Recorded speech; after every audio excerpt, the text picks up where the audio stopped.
Excluded people often draw on cooperative economics not only to survive, but also for a sense of belonging.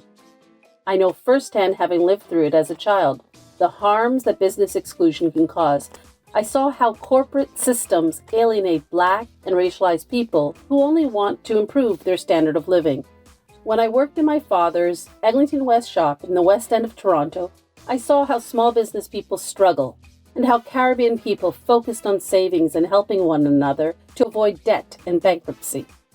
These lived experiences nurtured my homegrown values, and it compelled me to tell a story about development, cooperatives, and mutual aid from a Black feminist political economy perspective. Unfortunately, many find this story about self-help on one's own terms threatening because it confounds their agendas and understandings. Nevertheless, the story is slowly being told. The Black women in charge of these systems are known as the banker ladies. They are the vanguards, the keepers, and saviors of mutual aid and economic cooperation. They build and mobilize capital. They create financial solidarities for racially marginalized people using inherited business traditions.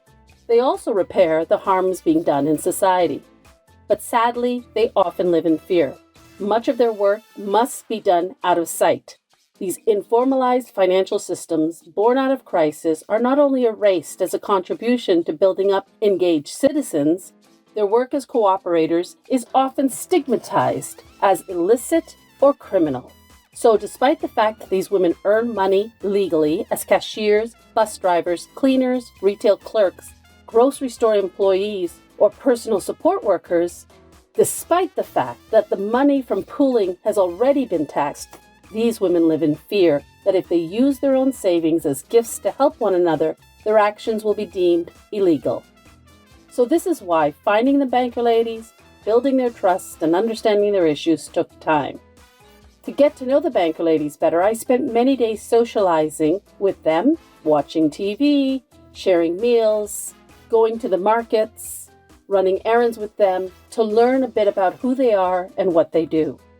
For the banker ladies, it took courage to speak to a researcher like myself because it required letting me into their private worlds. But because of their courage, the story of the banker ladies is now being told, and they're teaching us how to revolutionize the financial economy and philanthropy in a way that these systems can be rooted in humane economics and cooperativism.